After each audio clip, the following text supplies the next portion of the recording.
नमस्कार। आज हम भारत में पुर्तगालियों के इतिहास की गहराई में उतर रहे हैं और हमारे पास जो स्रोत हैं वो सिर्फ व्यापार और मसालों की कहानी नहीं बताते। नहीं, बिल्कुल नहीं।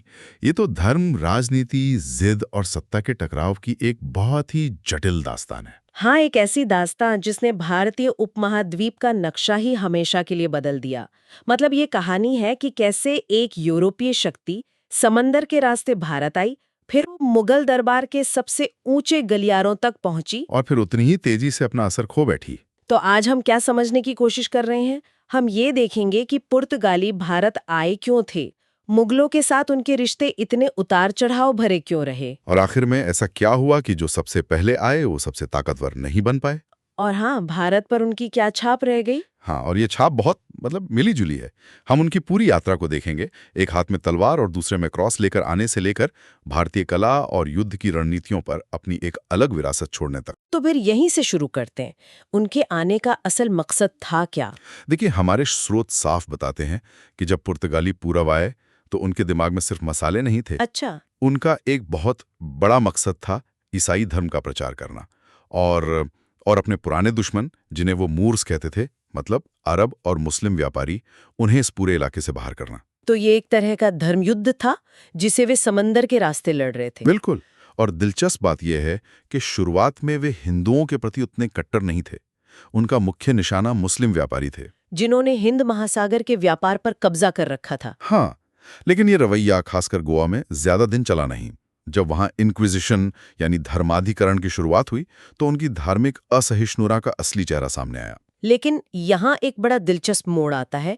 एक तरफ गोवा में वे जबरदस्ती धर्म परिवर्तन करवा रहे हैं, हाँ, तो दूसरी तरफ उनके जेजुइट पादरी मुगल सम्राट अकबर के दरबार में अपनी खास जगह बना रहे थे। ये कैसे मुमकिन हुआ? इसका पूरा श्रेय अकबर की शख्सियत को जाता है। अकबर सिर्फ एक बादशाह नहीं थे, वो एक दार्शनिक भी थे। सही कहा। उन्हें अलग अलग धर्मों और विचारों को समझने में बहुत गहरी दिलचस्पी थी। उन्होंने जो इबादत खाना बनवाया था वो इसी सोच का नतीजा था। हाँ हाँ, जहाँ हर धर्म के विद्वान आकर बहस करते थे। बिल्कुल। तो जब उन्होंने जेजुइट पादरियों के बारे में सुना तो उनकी जिज्ञासा जागी। और ये जिज्ञासा इतनी बड़ी कि सितंबर 1579 में अकबर ने गोवा में पुर्तगाली अधिकारियों को एक चिट्ठी भेज दी। हाँ, और उस चिट्ठी में लिखा था कि मुझे आपके दो सबसे विद्वान पादरियों से मिलना है। गोवा में बैठे चर्च के अधिकारियों के लिए तो ये जैकपॉट जैसा रहा होगा। उन्हें तो यही लगा कि शायद वे हिंदुस्तान के सबसे बड़े बादशाह को ही ईसाई बना लेंगे। वाह! ये तो एक तख्ता पलट जैसी बात होती। जाहिर है। तो इसी बड़ी उम्मीद के साथ उन्होंने दो लोगों को चुना, रोडोल्फो एक्वावीवा, जो एक जुनूनी धर्मशास्त्री थे, और एंटोनियो मोंसेरेट, जो एक विद्वान और इतिहासकार थे। और जब वे 28 फरवरी 1580 को फतेहपुर सीकरी पहुंचे तो उनका स्वागत बहुत शाही अंदाज में हुआ। बिल्कुल। अकबर ने उन्हें अपने बेहद करीब बिठाया और घंटों तक उनसे ईसाई धर्म की बारीकियों पर चर्चा की। स्रोत बताते हैं कि अकबर ट्रिनिटी की अवधारणा से बहुत हैरान थे। पिता, पुत्र और पवित्र आत्मा। हाँ, और उसे वो समझने की कोशिश करते रहे। लेकिन ये बातचीत कभी उस दिशा में नहीं गई जिसकी उम्मीद पुर्तगालियों ने की थी। अकबर को ज्ञान चाहिए था। धर्म बदलना उनका मकसद नहीं था। मुझे लगता है पुर्तगाली शायद अकबर की बौद्धिक जिज्ञासा और राजनीतिक होशियारी के बीच का फर्क ही नहीं समझ पाए। बिल्कुल। अकबर ने बाद में दो और मिशनों को बुलाया। तीसरा मिशन तो जो 1595 में लाहौर पहुंचा, वो लगभग स्थायी हो गया। मतलब फादर जेरोम जेवियर जैसे लोग दरबार का एक अहम हिस्सा बन गए। हाँ, और उनकी लिखी चिट्ठियों से ही हमें अकबर के आखिरी दिनों के बारे में बहुत सी अंदरूनी बातें पता चलती हैं। लेकिन ये सुनहरा दौर हमेशा नहीं रहा। हाँ, क्योंकि अकबर के बाद तख्त पर बैठे जहांगीर, और जहांगीर का मिजाज बिल्कुल अलग था। शुरुआत में जहांगीर ने जेसुइट से थोड़ी दूरी बनाई। शायद वो दिखाना चाहते थे कि वो अपने पिता की परछाई में नहीं हैं और अपनी नीतियां खुद तय करेंगे। हाँ, लेकिन कुछ ही सालों में 1606 तक वो फिर से उन पर मेहरबान हो गए। उन्हें दरबार में रहने और आगरा में चर्च बनाने की इजाजत मिल गई। कुछ पुर्तगाली स्रोतों में तो यहाँ तक दावा किया गया है कि जहांगीर ने अपने भतीजों को बपतिस्मा लेने की भी इजाजत दे दी थी। जी। तो फिर से उम्मीदें जाग गई होंगी कि शायद जहांगीर ईसाई बन जाएं। उम्मीदें तो आसमान पर थीं, लेकिन वो फिर गलत साबित हुईं। जहांगीर की दिलचस्पी धर्म से ज्यादा यूरोपियन पेंटिंग्स और कला में थी। अच्छा। और इसी बीच पुर्तगाली वायसराय के कुछ घमंडी कामों ने जहांगीर को नाराज करना शुरू कर दिया। उन्होंने एक माहौल बना दिया था कि हिंद महासागर में उनकी मर्जी के बिना कोई व्यापार कर ही नहीं सकता। ये बात मुगल बादशाह को कैसे बर्दाश्त होती? नहीं हुई तो एक तरह का वैक्यूम बन रहा था। पुर्तगाली मुगलों से अपने रिश्ते बिगाड़ रहे थे। और हम जानते हैं कि राजनीति और व्यापार में वैक्यूम ज्यादा देर खाली नहीं रहता। सही पकड़ा। और यही कहानी में एंट्री होती है एक नए खिलाड़ी की, अंग्रेज। हाँ, 1608 में कैप्टन विलियम हॉकिंस अपने जहाज हेक्टर के साथ सूरत के बंदरगाह पर उतरे। वो इंग्लैंड के राजा जेम्स प्रथम का एक खत लेकर सीधे जहांगीर से मिलना चाहते थे। और पुर्तगालियों ने पूरी कोशिश की होगी कि वो दरबार तक ना पहुंच पाएं। जमीन आसमान एक कर दिया उन्होंने, लेकिन हॉकिंस किसी तरह आगरा पहुंच ही गए। और वहां जो हुआ उसने पुर्तगालियों के होश उड़ा दिए होंगे। बिल्कुल। जहांगीर ने हॉकिंस का बहुत गर्मजोशी से स्वागत किया। हमारे स्रोत एक बड़ी दिलचस्प वजह बताते हैं इसकी। क्या? हॉकिंस तुर्की भाषा बहुत अच्छी तरह बोल लेते थे, जो मुगल दरबार में भी समझी जाती थी। मतलब वो बिना किसी दुभाषिए के सीधे बादशाह से बात कर सकते थे। हाँ, और इस एक बात ने उन्हें जहांगीर की नजरों में बहुत ऊपर उठा दिया। जहांगीर उनसे इतने खुश हुए कि उन्हें 400 घुड़सवारों का मनसबदार बना दिया और एक बड़ी तनख्वाह भी तय कर दी। हालांकि कहा जाता है कि वो तनख्वाह उन्हें कभी मिली नहीं, लेकिन ये एक सांकेतिक जीत थी। और अंग्रेजों को व्यापार की इजाजत मिलने की बात ने पुर्तगालियों को बेचैन कर दिया होगा। बहुत ज्यादा। उन्होंने दरबार में साजिशें की और कुछ समय के लिए अंग्रेजों को सूरत से बाहर रखने में कामयाब भी हो गए। लेकिन अंग्रेज इतनी आसानी से हार मानने वाले नहीं थे। नहीं। और यहीं आता है कहानी का एक और बड़ा मोड़, जिसने समंदर में ताकत का पलड़ा हमेशा के लिए झुका दिया। वो था नवंबर 1612 का सूरत के पास हुआ समुद्री युद्ध, जिसे बैटल ऑफ स्वाली भी कहते हैं। हाँ, कैप्टन थॉमस बेस्ट के नेतृत्व में सिर्फ 2 अंग्रेजी जहाजों ने 4 बड़े पुर्तगाली जहाजों के बेड़े को बुरी तरह हरा दिया। और ये लड़ाई मुगल सूबेदार के ठीक सामने हुई थी। ये जहांगीर के लिए एक बहुत बड़ा झटका था। जिस पुर्तगाली नौसेना को अजेय माना जाता था, उसका मिथक एक छोटी सी अंग्रेजी टुकड़ी ने तोड़ दिया था। ये सिर्फ एक सैनिक हार नहीं थी, ये एक मनोवैज्ञानिक हार थी। सही बात है। दशकों से पुर्तगालियों की ताकत इसी बात पर टिकी थी कि समंदर के वही राजा हैं। जब ये भ्रम टूटा तो मुगलों को समझ आ गया कि एक नया और शायद ज्यादा भरोसेमंद साझीदार मैदान में आ चुका है। और अंग्रेजों को ये मौका भुनाने में देर नहीं लगी। इस जीत के फौरन बाद उन्हें सूरत में फैक्ट्री खोलने का फरमान मिल गया। तो पुर्तगालियों के लिए ये भारत में उनके पतन की शुरुआत का सबसे बड़ा संकेत था। हाँ, एक तरफ अंग्रेजों से मुकाबला बढ़ रहा था और दूसरी तरफ वो अपनी हरकतों से मुगलों को और ज्यादा नाराज कर रहे थे। हमारे स्रोतों में उनकी समुद्री डकैती का बार बार जिक्र आता है। बिल्कुल। वो सिर्फ व्यापारी नहीं थे, वो समुद्री लुटेरे भी बन गए थे। वो कारताज नाम का एक परमिट सिस्टम चलाते थे। मतलब अगर किसी भारतीय जहाज को अरब सागर में व्यापार करना है तो उन्हें पुर्तगालियों से लाइसेंस लेना होगा और टैक्स देना होगा। हाँ, और अगर कोई ऐसा नहीं करता तो वे जहाज को लूट लेते थे, लोगों को गुलाम बना लेते थे। उन्होंने मुगल बादशाह के जहाजों को भी नहीं बख्शा जो हज यात्रियों को लेकर जाते थे। नहीं बख्शा। और ये तो सीधे सीधे मुगल सल्तनत की संप्रभुता को चुनौती देना हुआ। ये ज्यादा दिन कैसे चल सकता था? नहीं चल सका। जहांगीर के बाद जब शाहजहां बादशाह बने तो पुर्तगालियों के लिए हालात और भी खराब हो गए। शाहजहां अपने पिता की तरह उतने सहनशील नहीं थे, खासकर धार्मिक मामलों में। और पुर्तगालियों ने एक ऐसी हरकत कर दी जो शाहजहां के लिए आखिरी तिनका साबित हुई। आप बंगाल में हुगली की घटना की बात कर रहे हैं। हाँ, 1579 के आसपास पुर्तगालियों ने हुगली नदी के किनारे एक बस्ती बसाई थी।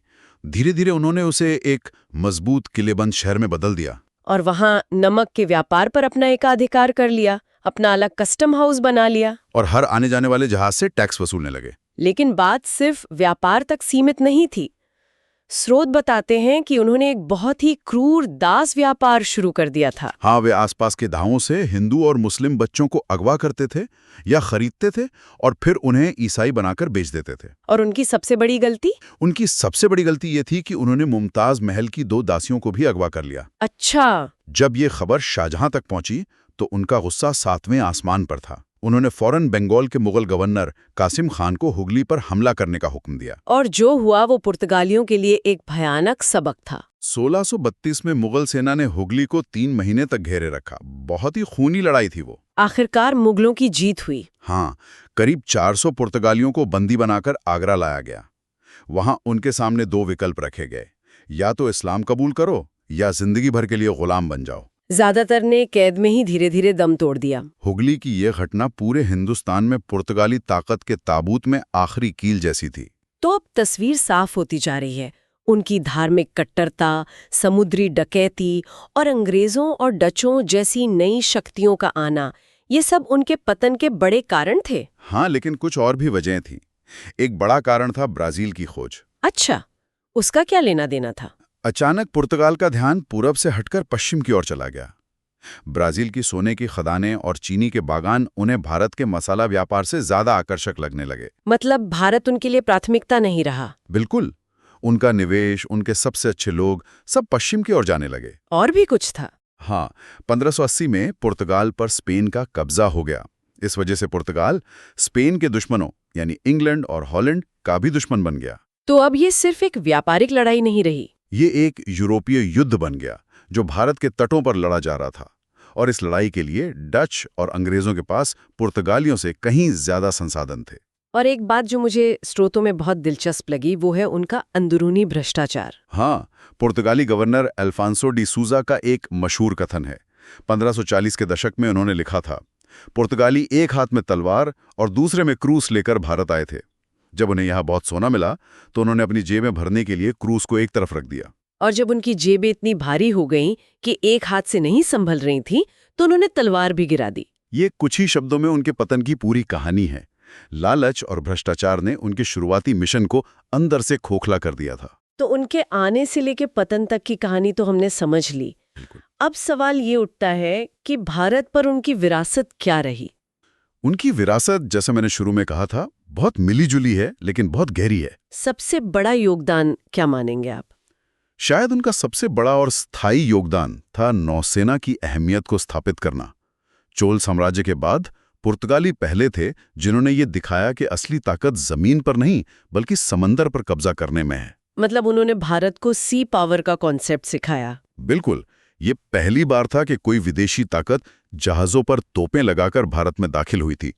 उन्होंने दिखाया कि कैसे नौसेना का इस्तेमाल करके व्यापारिक मार्गों पर एकाधिकार किया जा सकता है। और बाद में अंग्रेजों ने इसी मॉडल को और बड़े पैमाने पर अपनाया। हाँ, और सैनिक क्षेत्र में भी उन्होंने कई नई चीजें शुरू की, जैसे बॉडी आर्मर का इस्तेमाल, मैचलॉक बंदूकें चलाने वाले सैनिकों की टुकड़ियां, और सबसे जरूरी, पैदल सेना को एक साथ ड्रिल कराने का सिस्टम। हाँ, ये स्पेनिश मॉडल पर आधारित था।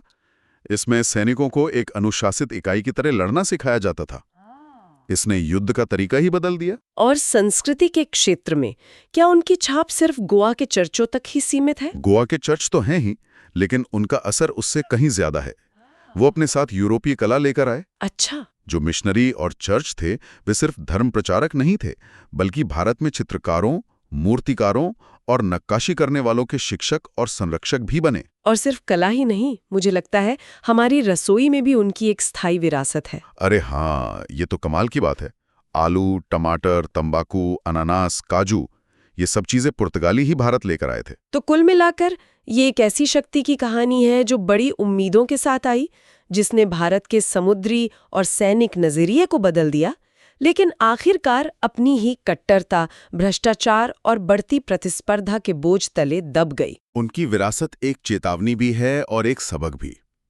एक तरफ सैन्य नवाचार और सांस्कृतिक आदान प्रदान है, तो दूसरी तरफ धार्मिक उत्पीड़न और क्रूरता की दर्दनाक यादें हैं।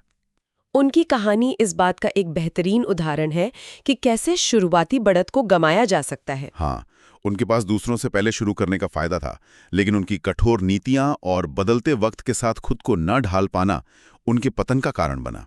और उन्होंने अनजाने में डच और अंग्रेजों जैसी ताकतों के लिए रास्ता साफ कर दिया। सही बात है। हमारे स्रोत बताते हैं कि डच और अंग्रेजों ने पुर्तगालियों से बहुत कुछ सीखा, जिसमें समुद्री रास्ते और व्यापार की तकनीकें शामिल थीं, और उन्होंने पुर्तगालियों की गलतियों से भी सीखा। और ये हमें एक बहुत ही दिलचस्प सवाल पर लाकर छोड़ देता है। सोचिए, अगर पुर्तगालियों ने बाद में आई कुछ यूरोपीय शक्तियों की तरह धार्मिक जीत के बजाय सिर्फ व्यापार और संधियों पर ध्यान दिया होता, तो भारत का इतिहास कितना अलग हो सकता था। क्या होता अगर ये सांस्कृतिक आदान प्रदान तलवार और जबरदस्ती के बिना हुआ होता।